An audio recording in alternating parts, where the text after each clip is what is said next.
नमस्कार, स्वागत है आपका। मैं हूं आपके साथ हिमांशु दीक्षित। बात करेंगे मध्य प्रदेश की। मध्य प्रदेश में कोरोना रिटर्न हुआ है। नए स्ट्रेन ने प्रदेश में एंट्री कर टेंशन बढ़ा दी है। शासन ने बढ़ते संक्रमण को देखते हुए सख्ती का मन बना लिया है और इंदौर से इसकी शुरुआत भी हो गई है। इंदौर में बड़े कार्यक्रम पर रोक लग गई है। साथ ही 8 मार्च से नाइट कर्फ्यू भी लगाने के संकेत शासन ने दे दिए हैं। शासन ने साफ कर दिया है कि अब नहीं चेते तो और सख्ती पड़ सकती है। लेकिन सवाल है कि ऐसी सख्ती की जरूरत क्यों पड़ी, और इसके अलावा भी कई सवाल हैं। विस्तार से हम बात करेंगे, लेकिन पहले आप रिपोर्ट देखिए। मध्य प्रदेश में कोरोना रिटर्न्स, नए स्ट्रेन ने बढ़ाई चिंता। महाराष्ट्र और केरल के बाद मध्य प्रदेश में भी कोरोना ने टेंशन एक बार फिर से बढ़ा दी है। इंदौर और भोपाल में हालात चिंताजनक होते जा रहे हैं। सीएम ने कोरोना के बढ़ते आंकड़ों को लेकर प्रशासन और प्रदेशवासियों को अलर्ट किया है। सीएम ने कोरोना के बढ़ते मामलों पर चिंता जताई है। यूके वेरिएंट के 6 मरीजों के मिलने से चिंताएं बढ़ गई हैं। इंदौर में औसतन प्रतिदिन करीब 151 मामले आए हैं। भोपाल में औसतन करीब 78 मामले आए हैं। इंदौर में लंदन वेरिएंट के कोरोना के केस मिलना इसलिए भी चिंताजनक है क्योंकि जिन मरीजों में कोरोना के नए स्ट्रेन मिले हैं वो कभी बाहर नहीं गए। 20 तारीख को भेजे थे, 20/2 को ये सैंपल्स हम लोगों ने दिल्ली भेज दिए थे, जिनकी कल रिपोर्ट प्राप्त हुई है। और इन रिपोर्ट में 6 लोग यूके स्ट्रेन जो है B117 वो पॉजिटिव पाए गए। सीएम ने कोरोना के बढ़ते मामलों को देखते हुए चिंता जाहिर की है। साथ ही सख्ती बरतने के निर्देश भी दिए हैं। 8 मार्च की रात से लग सकता है नाइट कर्फ्यू। भोपाल और इंदौर में भी लग सकता है नाइट कर्फ्यू। पूरे प्रदेश में रोको टोको अभियान चलाने के निर्देश। दुकानदारों को सोशल डिस्टेंसिंग तय करने के निर्देश। मास्क नहीं लगाने वाले दुकानदार पर कार्रवाई के निर्देश। महाराष्ट्र से लगे जिलों में निगरानी की बात कही गई है। महाराष्ट्र से आने वालों को कोरोना रिपोर्ट लाना अनिवार्य होगा। यात्रियों के पास रिपोर्ट होने की जिम्मेदारी बस ऑपरेटर की होगी। कोरोना के बढ़ते मामलों को लेकर विपक्ष भी सरकार के साथ दिख रहा है। विपक्ष का कहना है कि कर्फ्यू लगाना है तो पूरी तरह से और सभी पर लागू हो। जो नॉर्म्स हैं कोरोना से बचने के, उस सब पे एक साथ लागू हो, ये हमारा कहना है। मध्य प्रदेश सरकार ने लोगों से कोरोना की बढ़ती रफ्तार को रोकने के लिए नियमों का सख्ती से पालन करने की अपील की है। वहीं इंदौर में प्रशासन कोरोना के बढ़ते मामलों को लेकर सख्ती बरतना भी शुरू कर चुका है। सभी कार्यक्रमों को प्रशासन ने निरस्त कर दिया है। Team news state. तो क्यों इस तरह की स्थिति बनी है, ये जानने की हम कोशिश करेंगे। कुछ मेहमान हमारे साथ मौजूद हैं। तारुफ आपका उनसे हम करा देते हैं। हमारे साथ डॉक्टर MC मिश्रा जी मौजूद हैं, फॉर्मर डायरेक्टर एम्स दिल्ली के। साथ ही हमारे साथ धैर्यवर्धन शर्मा जी, प्रदेश प्रवक्ता बीजेपी के मौजूद हैं, और स्वदेश शर्मा जी, प्रदेश प्रवक्ता कांग्रेस के, हमारे साथ में इस चर्चा में मौजूद रहेंगे। आप सभी का बहुत बहुत स्वागत है। अब चूंकि मध्य प्रदेश में सरकार बीजेपी की है, तो सबसे पहले बात बीजेपी से ही हो जाए। धैर्यवर्धन शर्मा जी, क्यों ऐसे हालात हो गए हैं कि ये कहना पड़ रहा है कि कोरोना ने वापसी कर ली है? हिमांशु जी, कोरोना पर मोटे तौर पर नियंत्रण पा लिया था और हालात सब बेहतर थे, पर अभी पिछले कुछ दिनों से कुछ नए केसेज आए, नया स्ट्रेन आया है, तो ऐसी स्थिति में एहतियात लाजिमी है। और यदि हम देर से जागेंगे तो कई बार बहुत देर हो जाती है, हालात नियंत्रण से बाहर हो जाते हैं। सरकार मुस्तैद है, प्रशासन चुस्त है, कहां पर है, पल पल पर नजर है। कहां पर है? इसलिए मुझे कहां पर आप बोल रहे हैं कि प्रशासन बिल्कुल चुस्त है, मुस्तैद है? कहां पर?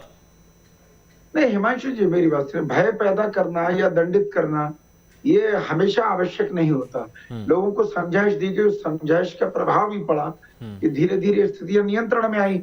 अब नए तरह से कहीं चूक हो गई है या हम आराम तलबी के शिकार हो गए, कोरोना का भय कम हो जाने से लापरवाह हो गए, तो थोड़े से संकेत शुभ नहीं मिल रहे। इसलिए प्रशासन उन सब चीजों की चिंता कर रहा है कि कहीं ऐसा ना हो कि हालात फिर से विस्फोटक हो जाएं। इसलिए मुझे लग रहा है कि इंदौर, भोपाल जैसे शहर सरकार की प्राथमिकता में, निगरानी सूची में। नहीं, ये सिर्फ बोलने के लिए होता है ना शर्मा जी। शर्मा जी, ये तो सिर्फ बोलने के लिए होता है ना। हकीकत में आप बोल रहे हैं, मतलब जो आप कह रहे हैं कि प्रशासन बहुत मुस्तैद है, सरकार चुस्त है, जरा जाकर देखिए इंदौर में। और आप तो भोपाल में होंगे, तो भोपाल में भी देखिएगा कि कितने लोग मास्क लगा के घूम रहे हैं। प्रशासन अपनी जिम्मेदारी कैसे निभा रहा है? प्रशासन अपनी जिम्मेदारी नहीं निभा रहा है सिर्फ और सिर्फ यहां पर वो जो होता है ना इतिश्री कि अपनी जिम्मेदारी बोल दिया, ठीक है, सुन लिया, एक कान सुना दूसरे कान निकाल दिया, इससे ज्यादा कुछ है ही नहीं, करना ही नहीं है, जो होगा सो देख लेंगे। नहीं, मुझे लगा हिमांशु जी थोड़ी सी चूक आम लोगों के स्तर पर हुई है। दुकानों में थोड़ी सी भीड़ बढ़ गई है, शादी विवाह में भी लोग आमंत्रित करने से नहीं चूक रहे हैं, लोग आग्रह भी वैसे ही कर रहे हैं जैसा सामान्य काल में किया जाता है। एक्चुअली में पता है ये क्या है शर्मा जी, ये जो आम लोग हैं ना मध्य प्रदेश के, जो आम जनता है, जो दुकानदार, जो शादी समारोह, जो इतने लोग बुला रहे हैं, ये सीखा सबने नेताओं से है। क्योंकि हमने देखा मध्य प्रदेश में कितनी भीड़ आप लोगों ने की थी, चुनावी रैलियां निकाली थी, कोरोना का दौर था, लेकिन नहीं, नेतागिरी चढ़ी थी उस वक्त, और इतनी भीड़ थी कि सारे कायदे कानून हवा में निकल गए थे, कोई समझ नहीं आता। तो उन्हीं लोगों से सीखा है आम जनता ने, उनका क्या दोष है? देखिए, कोरोना का भय भी सिर पर न चढ़े इसकी भी चिंता प्रशासन कर रहा था। तो वो आप लोगों ने की थी रैलियां निकाल के, भीड़ लाके? नहीं, मुझे लगता है तब स्थिति कुछ नियंत्रण में थी, इसलिए वो गतिविधियां प्रारंभ हुई थी। अच्छा। और चुनाव आयोग ने चुनाव घोषित कर दिया था। तो जब आप लोगों ने भीड़ की, जब आप लोगों ने गाड़ियों की रैली निकाली, नियम कायदों को दरकिनार कर दिया, तब स्थिति नियंत्रण में थी। अब ये आम जनता उसमें थोड़ी सी जिम्मेदार हो गई है ना? नहीं हिमांशु जी, कई बार मजबूरी हो जाती। देखिए, नगरीय निकाय आपकी मजबूरी उनकी मजबूरी क्या हुई? नहीं, निवेदन सुनिए हिमांशु जी, यदि अभी निर्वाचन आयोग चुनाव, ये नगरीय निकाय का चुनाव घोषित कर देगा तो फिर वही सब गतिविधियां प्रारंभ मतलब करेंगे ना आप लोग? करेंगे ना आप लोग? मैं वही तो बोल रहा हूँ कि शुरुआत तो आप लोगों से होती है, आप आम जनता को क्या सीख देते हैं? मजबूरी होती है, राजनीतिक दलों की मजबूरी होती है। चुनाव आयोग, राजनीतिक दलों की मजबूरी होती है, उनकी कोई पर्ची नहीं काटता। राजनीतिक दलों की मर्जी होती है, बड़े बड़े चेहरे होते हैं, कोई राज्यसभा सांसद होता है, कोई विधायक होता है, कोई सांसद, उनकी पर्ची नहीं कटती है। पर्ची कटती है आम जनता की। किसकी पर्ची कटती है? जो अपने बीवी को या तो बाइक से ले जा रहा हो, या कहीं ले जा रहा हो, या फिर कोई ठेला अपने खोल के बैठा हो, उसकी पर्ची तुरंत कट जाएगी कि आपने मास्क नहीं लगाया, आपने ये नियम का उल्लंघन किया। अच्छा ठीक है, स्वदेश शर्मा जी, क्यों हुई ये स्थिति, आपको क्या लगता है? हिमांशु जी, मैं बड़ी जवाबदारी के साथ, बड़ी शिद्दत से मैंने अपने धैर्यवर्धन को पूरे धैर्य से सुना। मैं उम्मीद करूंगा कि अपने धैर्यवर्धन जी भी मेरी बात को पूरी गंभीरता से और धैर्यपूर्वक सुनेंगे। हिमांशु जी, सच बात यह है कि जब कोरोना यूरोपीय देशों में पैर पसार रहा था, उस समय से सरकार से चूक हुई है और सरकार ने इंटरनेशनल फ्लाइट से आने वाले लोगों को क्वारंटाइन नहीं किया। अब रहा सवाल इस बात का कि अब पूरे देश में फैल ही गया है, तो ऐसी स्थिति बनी मेरे सामने। मैंने देखा अपने अच्छे से कि माननीय मुख्यमंत्री महोदय जब सरकार में आए, ये मुख्यमंत्री बने, तो इन्होंने ये कहा कि कमलनाथ जी को कि कमलनाथ जी कोरोना को क्यों डरावना बनाए हुए, ये कुछ भी नहीं है। लोगों के दिमाग में लगा कि अरे कोरोना कुछ था ही नहीं, इनने गंभीरता से नहीं लिया। माननीय मुख्यमंत्री शिवराज सिंह जी के ये शब्द हैं, आप देख सकते हैं, रिकॉर्डेड है सभी। अब बात होती है इनकी प्रबंधन की कि इन्होंने क्या इंतजाम किए। तो इनके इंतजाम देखिए कि इन्होंने बिना पूछे, बिना सोचे, बिना समझे इन्होंने जो कहा, क्योंकि सरकार के साथ हमेशा जनता रहती है, जनता अनुसरण करती है। आपने कहा ताली बजाओ, हमने बजाई। आपने कहा थाली बजाओ, ये बातें क्या हो रही हैं? आपने कहा अगर बीजेपी की तरफ से ये आ गया था कि कोरोना से डरो ना, अगर बीजेपी की तरफ से आ गया था कोरोना से डरो ना, तो आप लोगों ने भी तो उस बात को फॉलो किया था। आपके लोगों ने भी तो रैलियां निकाली थी, वो भी तो सड़कों पर आए थे, भीड़ उनकी भी दिखी थी, मास्क उनके भी चेहरे पर नहीं थे। हिमांशु जी, मैं आपकी बात का जवाब दूंगा, लेकिन मेरी बात पूरी हो जाने दीजिए। नहीं, अब आप पुरानी वो सारी बातें, वो थाली वाली, तो थाली वगैरह ये सारी चीजें नहीं, आप थाली की बात बोलेंगे, मैं नहीं कर रहा हूँ, उसके बारे में नई बातें कर रहा हूँ। मनोबल बढ़ाने के लिए इन्होंने देखिए कोरोना, हिमांशु जी, मनोबल बढ़ाया, बहुत अच्छा किया। सरकार का अनुसरण करती है, जनता मानती है उनकी बातें, लेकिन इन्होंने कोविड सेंटर 51 बिना किसी लाग लपेट के तुरंत आदेश दे दिया कि कोरोना के जो कोविड सेंटर 51 को बंद कर दिया जाए। इन्होंने क्या किया, 174 करोड़ रुपए प्राइवेट अस्पतालों को दिए, वो भी ऐसे लोगों को जो व्यापम में शामिल रहे हैं। 175 करोड़, 35 करोड़ का इन्हें एक काढ़ा बांट दिया, जिसके 8 करोड़ पैकिंग में खर्च हुआ। तो कुल मिलाकर के इन्होंने ये सब काम किया और वो काला घोटाला इनने पैदा कर दिया। लेकिन सरकार के पास प्रबंधन नाम की कोई चीज नहीं रही। आपने देखा होगा कि इंदौर में लाशों को चूहे कुतर रहे थे, बेड नहीं थे मरीजों के लिए। आज भी स्थिति ये है। ये वैक्सीन की बात करते हैं कि वैक्सीन के लिए अगर आदमी जाता है तो सरकारी अस्पताल में जाओ तो आज जाओ कल आओ नहीं, आप परसों सिर्फ आओ, पुराने फिर मुद्दों आओ, पर राजनीति ये करने आए हैं कागज शर्मा लाओ, जी, या फलाना फिर इसके लेके हालिया जाओ। समाधान को प्राइवेट लेकर कोई में बात जाओ, कहने आए हैं? प्राइवेट में जाओ तो पैसे दो। देखिए हिमांशु जी, पूरी जिम्मेदारी से जवाबदारी से मैं बात कर रहा हूं कि नहीं, जितनी जिम्मेदारी से महामारियां आई जवाबदारी हैं से आप देश बात में, कर रहे हैं। सरकारों ने निःशुल्क देश की सेवा की है। अच्छा, इसके बाकी के कई राज्यों में आपकी भी सरकार थी, वहां की भी स्थिति देखी, वहां पे भी कोविड केयर सेंटर बंद कराए गए थे, है ना। मैं एक नॉर्मल सा एग्जांपल दे रहा हूं, अब आप इस पर यह मत कहिएगा कि ये तो मध्य प्रदेश की बात है, आप दूसरे राज्यों पर जा रहे हैं। वहां पर भी कोविड केयर सेंटर बंद करा दिए गए थे, जो स्पेशल सेंटर थे, और बाकी स्थितियां सब लोग जानते हैं पूरे देश की। हालांकि मैं यहां पर यह कह रहा हूं कि आप लोगों की वजह से, जो नेताओं ने जो यहां पर ज्यादातर कानून तोड़े हैं ना, आम जनता उन्हीं से सीखी है, और आम जनता यही सोच रही है जब नेताओं ने किया तो हमारे में क्या गुरेज? हिमांशु जी, मैं उम्मीद करूंगा आप ये बता दीजिए, क्या 175 करोड़ व्यापम घोटाले जैसे लोगों को प्राइवेट सेक्टर में प्राइवेट हॉस्पिटल को दिया जाना उचित था? क्या काढ़ा 35 करोड़ का बांटना 8 करोड़ जिसकी पैकेज में खर्च हुआ हो, ऐसा करना उचित था? ये मध्य प्रदेश की गाड़ी कमाई का पैसा, जनता का पैसा जाइए ना, इस तरह से बर्बाद किया जाना, हाईकोर्ट जाइए, जांच बिठाइए, अच्छी बात है, आपको वहां पर उसके जवाब मिलेंगे। अब रात्रि का काढ़े की बात हो रही है, किसी भी चीज की बात हो रही है, जहां आपको आपत्ति है, जहां आपके पास साक्ष्य हैं, आप लेकर जाइए हाईकोर्ट, पुलिस जाइए, केस कराइए, आपको तो पता है ना सब। तो यहां पर आप जो बोल रहे हैं, पहले मैं मुद्दे की बात कर लेता हूं। डॉक्टर एमसी मिश्रा जी भी हैं। देखिए, डॉक्टर, एक मिनट सर, फिर से आता हूं। लेकिन यहाँ जिम्मेदार प्रवक्ता, भारतीय जनता पार्टी के जिम्मेदार बड़े नेता प्रवक्ता बैठे हैं और सरकार की बात को बड़ी मजबूती से साथ के साथ पेश करें ना। अगर मैं गलत कह रहा हूं तो आप मुझे बताएं कि गलत है ये बात। इन्होंने एक दूसरे पर आरोप लगाएंगे, मेरे को जरा मुद्दे की बात कर दीजिए। प्रबंधन रहा है और आज ये कहते हैं, बताइए अब कितना लॉजिक, हिमांशु शर्मा बंधु, हिमांशु जी, ये कौन सा लॉजिक है कि रात को कर्फ्यू लगा दिया जाए? क्या रात को कोरोना डरता है ना? एक मिनट, हावी होता है। डॉक्टर एमसी मिश्रा जी को रात को दिखाई देता है, दिन में दिखाई नहीं देता कोरोना को। अच्छा, एक मिनट डॉक्टर मिश्रा जी, जो बात यहाँ पर निकल के सामने है नए स्ट्रेन की, पहले हमें सावधानी बरतनी चाहिए थी, तो हम लोगों ने कई हद तक सावधानी बरती भी, लेकिन उतनी नहीं बरत पाए और उसका रिजल्ट हम लोगों ने देखा। अब ये बात निकल के सामने आई कि इसके नए स्ट्रेन की एंट्री हो चुकी है, नया स्ट्रेन 70% ज्यादा संक्रमित है और तेजी से फैलता है, तो उसको लेकर क्या आपको लगता है कि पूरे इंतजाम किए गए थे और इससे कैसे बचा जा सकता है? क्योंकि ये जो वापसी कर रहा है, चाहे कोई भी चीज हो, कोई भी बीमारी हो, जब वो वापसी करती है तो और खतरनाक हो जाती है, तो क्या हल है सर इसका?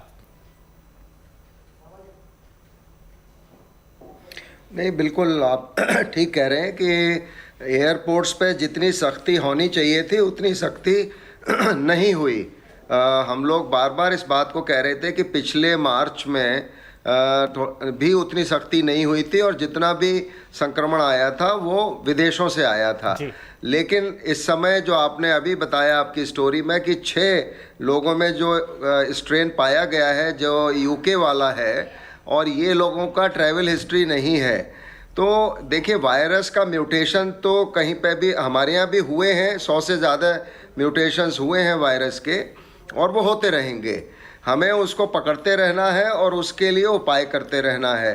अब लोगों ने ये मान लिया था, जब केसेस कम होने लगे सभी ने ये मान लिया था कोविड समाप्त हो गया। हालांकि पूरे देश में 10,000 से ज़्यादा केस रोज़ फिर भी आ रहे थे संक्रमण के, टेस्टिंग पूरी चल रही थी और पार्टीज़ होने लगी, स्कूल कॉलेजेस खुल गए, पब्लिक ट्रांसपोर्ट पूरे ज़ोर शोर से चलने लगा बॉम्बे में भी और जगहों पे भी। तो ये अब उसी का रिज़ल्ट है कि लोग एक तरफ तो नेचुरली काम पे जाना चाहते हैं, अपने पढ़ाई करना चाहते हैं, बाज़ार खुले हुए हैं सब पूरी तौर से, लेकिन साथ में जो हम लोग बार बार आपके माध्यम से भी कह रहे हैं, आप लोग भी बहुत कह रहे हैं इस विषय में कि जो बचाव के उपाय हैं और जो थे पिछले 1 वर्ष से सब लोग ले रहे थे उनमें ढिलाई नहीं होनी चाहिए। फिर वैक्सीन आने लगी, वैक्सीनेशन शुरू हो गया तो लोगों ने उसको भी एक मान लिया कि अब वैक्सीनेशन शुरू हो गया है तो सब ठीक हो गया। लेकिन वैक्सीनेशन तो अभी लगा ही कुल मुश्किल से 1.5 करोड़ लोगों को है, सही है सर, पूरे भारत में, तो और वो नाकाफ़ी है अभी, तो उसकी इम्यूनिटी भी डेवलप नहीं हुई है सब में। तो लोगों को ये समझना बहुत आवश्यक है कि कोविड कहीं नहीं गया है, कोविड यहीं है और हमें जो बचाव के उपाय हम कर रहे थे पिछले 1 वर्ष से वो अभी कम से कम 8-9 महीने और करने पड़ेंगे और उसमें ढिलाई देंगे तो आप फिर संक्रमित होंगे, संक्रमित होंगे तो आप सफ़र करेंगे, उसमें कुछ लोगों की जान भी जाएगी। फिर अस्पताल और बेड की जो प्रक्रिया है जो हमने देखी जून से लेके और नवंबर तक, कहीं आईसीयू बेड नहीं है, कहीं ऑक्सीजन की कमी आ रही है, कहीं पे वार्ड में बेड नहीं है। तो ये सब से बचना है तो सबसे साधारण उपाय है मास्क लगाइए। जितने मास्क लगाएंगे तो डिस्टेंसिंग भी थोड़ी कम है तो वो भी बचाव करेगी। और उसके अलावा हाइजीन का जो है कि बाहर से कहीं भी आते हैं घर में पहले हाथ धोइए, और कहीं पे भी जाते हैं कुछ भी छूते हैं तो हाथ धो लीजिए। अगर ऐसा लगता है कि आपने कहीं ऐसे गए जहाँ कमरे में संक्रमित व्यक्ति था और वो छींक रहा था और कहीं पे आपका हाथ लग गया होगा तो उसको, अच्छा मास्क लगा होता है तो आपका हाथ वैसे ही चेहरे पे नहीं जाता है, तो बहुत बचाव वैसे ही हो जाता है। सर, तो ये अगर लोग ये साधारण प्रिकॉशंस हैं, बड़े कॉस्ट इफेक्टिव हैं। मुझे इस बात से तकलीफ है कि आम लोगों ने बहुत किया, आम लोगों ने बहुत कोशिश की, लेकिन हमारी सरकार, हमारा प्रशासन यहाँ पर क्या कर रहा था, मुझे इस बात से यहाँ पर बहुत ज़्यादा तकलीफ है कि वो लोग उतने कदम क्यों नहीं उठा पाए जो उठाने उनको चाहिए थे। धैर्यवर्धन शर्मा जी, क्या इसका आप जवाब मुझे देंगे कि इंदौर के बारे में तो सभी जानते हैं ना, इंदौर से इतनी सारी इंटरनेशनल फ्लाइट्स आती हैं, इतना विकसित हमारा वो शहर है, उधर खास ध्यान देना चाहिए था। कितने सारे विदेशी फ्लाइट्स वहाँ पर आती हैं, सब लोग आते हैं, तो वहाँ पर विशेष ध्यान देना चाहिए था, क्यों नहीं दे पाए हम वहाँ पर ध्यान? देखिए, इंदौर की फ्लाइट की जो चर्चा आप कर रहे हैं, प्रारंभिक तौर पर जब केस एंटर हुए थे तब कांग्रेस की सरकार थी और उसके बाद काफी सख्ती बरती गई है और इन सब लोगों को चेक किया जाता है। उसके बाद यदि किसी भी प्रकार के लक्षण होते हैं तो उनके लिए वह भी व्यवस्था थी कि उनको एकांतवास में पहुंचाया जाए। पर मैंने बताया ना कि ऐसी कोई चूक कहीं हो गई होगी कि उनके लक्षण न दिखाई पड़े हों, पर तो जो कैसे हो गई वो? अभी हमारे विशेषज्ञ साथी कह रहे थे कि जिन लोगों में वो लक्षण पाए गए उनकी तो कोई ट्रैवल हिस्ट्री नहीं है। ऐसी स्थिति में तो मुझे लग रहा है कि वायरस का म्यूटेशन यही हो रहा है, वही नित नए रूप धारण कर रहा है। तो सावधानी के अलावा और क्या हो सकता है? और देखिए, ये लोकतंत्र है, ये लोकतंत्र कोई कुछ भी बोल सकता है, लेकिन यहाँ पर प्रशासन अपनी तैयारी अच्छे से नहीं कर पाएगा, है ना? शर्मा जी, कहीं ऐसा तो नहीं आपने सोचा हो, शर्मा जी, ऐसा तो नहीं कि ठीक है प्रशासन और सरकार ने सोचा हो कि इंदौर तो भैया हर चीज में नंबर 1 है, साफ सफाई में तो नंबर 1 है, विकसित शहरों में तो नंबर 1 है, तो इसमें भी नंबर 1 होना चाहिए, इसमें नंबर 2 क्यों रहे? नहीं, आपका अधिकार इस प्रकार का आप कटाक्ष कर सकते हैं, क्योंकि आप भी चिंतित हैं इस समय जो नए रूप में कुछ बढ़ते हुए लक्षण दिखाई पड़ रहे हैं कोरोना के, इसलिए मैं उसको कतई अन्यथा नहीं लूंगा, क्योंकि तकलीफ और चिंता मुझे भी है, स्वाभाविक तौर पर यहाँ बैठे पैनल में लोगों को भी है। और मेरा इतना ही निवेदन है कि शासन प्रशासन अपनी जगह है, वो धीरे धीरे सख्ती बरतता है, एहतियात के तौर पर जन जागरण भी करते हैं। सख्ती बस गरीब जनता पर मत बरतिए, जो बड़े लोग हैं ना, जो नेता हैं, जो अधिकारी, उन पर भी बरतिए तो अच्छा लगता है। क्या है, संतुलन बना रहना चाहिए, अगर संतुलन बना नहीं रहेगा ना तो तकलीफ यहां पर बढ़ जाती है। कुछ सुझाव देना चाहेंगे क्या स्वदेश शर्मा जी आप? क्योंकि अब रोकना है हमें, अब ये मत बोलिएगा कि वो बीजेपी कुछ नहीं कर पाई, सरकार कुछ नहीं कर पाई, वो तो बोल रहे हैं कि वो तब कांग्रेस की सरकार थी। इन सारी चीजों से थोड़ा सा ऊपर निकल जाइए आप दोनों कुछ वक्त के लिए। अब बताइए क्या करना चाहिए? देखिए, अब करना ये चाहिए कि इनको मंत्री खेलने की बजाय पूरी साल मंत्री खेलने में लग गई। आज तक मध्य प्रदेश को प्रभारी मंत्री हर जिले में जो होते हैं वो नहीं मिल पाए हैं। आज तक जिला योजना समिति की बैठक नहीं हो पाई है, ब्यूरोक्रेसी चला रही है मध्य प्रदेश को। माननीय मुख्यमंत्री महोदय चुपचाप बैठे हैं। इनको इससे मतलब है कि 175 करोड़ हमने प्राइवेट अस्पतालों को दे दिया, 35 करोड़ के हमने काढ़े बांट दिए, इनसे काम चलता है क्या? आप बताइए। सरकारी अस्पतालों में वैक्सीन की व्यवस्था की बात की जाए तो ये स्थिति है कि लोग लाइन में लगे रहते, 3-3 दिन में लगते हैं, वापस चले जाते हैं। आज प्राइवेट में जाओ तो 500 रुपए लगते हैं वहां। ऐसी स्थिति में सरकार कर क्या रही है? सरकार कह रही है अब लोगों का ध्यान भटकाने की कोशिश कर रही है, क्योंकि नगरीय निकाय चुनाव की आशंका है। हालांकि ये टालने की पूरी कोशिश कर रहे हैं। आप सुझाव देंगे, शुरू कर दिया, मुझे लग रहा था आप सुझाव देंगे, लेकिन नहीं, आपको चुनावों की चिंता है आने वाले वक्त की। हिमांशु जी प्लीज, मैं आपसे 30 सेकंड मांग रहा हूँ, मुझे 30 सेकंड दिया आपको। ये लीजिए, शुरू हो गए आपके 30 सेकंड, मैं आपसे ज्यादा नहीं मांग रहा हूँ। ये रात के कर्फ्यू का क्या लॉजिक है? आदमी घर में रहता, आराम करता, सोता है, उस समय कर्फ्यू का क्या लॉजिक है? अरे भाई, कर्फ्यू लगाना था तो दिन में लगाते। हालांकि हम इस कर्फ्यू से बहुत त्रस्त हुए, बर्बाद हुए, इतनी तकलीफ हुई कि लोग जो गरीब आदमी उसके घर में पूछो चूल्हा नहीं जला है, और हमने ऐसे पूरा साल गुजारा है। जैसे तैसे मार्केट हमारा ढलने पर आने की स्थिति में आया। आज फिर लॉकडाउन लगाओगे, अरे लॉकडाउन उस दिन लगाना चाहिए था जिस दिन कोरोना ने। 30 सेकंड होगा। डॉक्टर मिश्रा जी, अब अंत में मैं चाहूंगा, वक्त मेरे पास कम बचा है, तो आप ही कुछ अच्छा सा सुझाव दे दें। आम जनता से तो हम अपील कर ही रहे हैं कि वो मास्क पहने, सावधानी बरतें और सतर्कता बरतें, लेकिन आप अगर सरकार से कुछ कहना चाहें, प्रशासन से, कि आप इन क्षेत्रों में ज्यादा फोकस कर सकते हैं, तो प्लीज। देखिए, टेस्टिंग बराबर होती रहनी चाहिए, नंबर 1। नंबर 2, अगर ट्रैक कर सकते हैं जो जिन लोगों को संक्रमण मिल रहा है तो सबसे अच्छा होगा। इसके अलावा जो भी हमारे एयरपोर्ट्स पे लोग आ रहे हैं उनकी जांच बहुत सख्ती से होनी चाहिए, और जो क्वारंटीन मई महीने में हो रही थी जिस तरह से सख्ती से, उस तरह से फिर से क्वारंटीन की जानी चाहिए। और जितना भी जो रात के कर्फ्यू का लॉजिक सिर्फ इतना होता है कि जो पार्टियां वगैरह होती हैं वो रात में होती हैं ज़्यादातर, तो रात के कर्फ्यू का सिर्फ ये लॉजिक है कि लोग नहीं निकलें घर से और पार्टीज में न जाए, क्योंकि ये देखा ये गया है पार्टियां फिर कभी कर लेंगे, जो जान है तो जान है, और ये आम लोगों को समझना होगा, प्रशासन को भी थोड़ा सा सतर्क रहना होगा और सरकार को सजग यहाँ पर रहना होगा। आम जनता की बड़ी भूमिका है जो उन्हें निभानी होगी। बहुत शुक्रिया आप सभी का हमारे साथ जुड़ने के लिए, चर्चा में शामिल होने के लिए। यहाँ रुकेंगे एक छोटे से ब्रेक के लिए, जल्द लौटेंगे।